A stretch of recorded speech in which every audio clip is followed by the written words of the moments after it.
আসসালামু আলাইকুম বন্ধুরা, সবাই কেমন আছেন? আশা করি সবাই ভালো আছেন। এখন আপনাদের মাঝে দেখাচ্ছি ধান গাছ, এখন থোড় নামা নামা ভাব। তারপরে দেখাচ্ছি হচ্ছে ধনা পাতা, ধনা গাছ। দেখেন অনেকটাই আছে ধনা গাছ, ফুল এসেছে, খুব সুন্দর দেখা যাচ্ছে। এটা হচ্ছে পেঁপে গাছ আমাদেরই। তারপরে দেখেন আর একটা পেঁপে গাছ, পাশাপাশি অনেক পেঁপে গাছ গাড়া হয়েছে। ছোটি আছে, পেঁপে ধরে নাই, একটা গাছে একটা পেঁপে ধরেছে। অল্প জায়গার ভিতর অনেক কিছুই চাষাবাদ করা হয় শুধু নিজেদের খাওয়ার জন্য। এইটুকু জমি ফাঁকা আছে, এইটুকু জমিতে আমরা সাধারণত ঘাস লাগাবো। তারপরে হচ্ছে কলা গাছ, সরপি কলার গাছ। তারপরে দেখেন আর একটা সরপি কলা গাছ, তার সামনে আবার দেখা যাচ্ছে কচু গাছ আমরা গেড়েছি।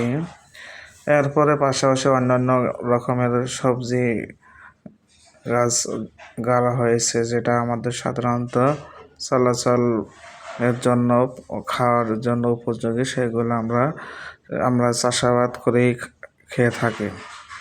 দেখেন কাঁঠাল গাছ, আর আমাদের সীমানার ভিতরে যত বিভিন্ন ধরনের ফল ফুলান্তর গাছ গেড়ে রাখছি।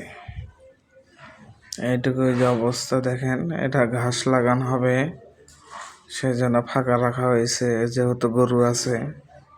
এটা আপনাদের মাঝে দেখাচ্ছি। দেখেন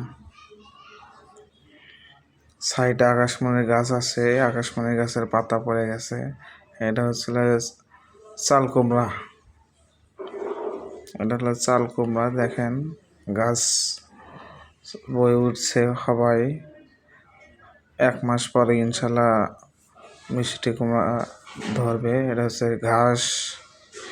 আমরা সাধারণত বগুড়ার লোক গাড়া ঘাসই খিলাই গরুর। সাইডে হলো ধান ক্ষেত। দেখেন এই হচ্ছে আমাদের জমির চাষাবাদের ফলাফলের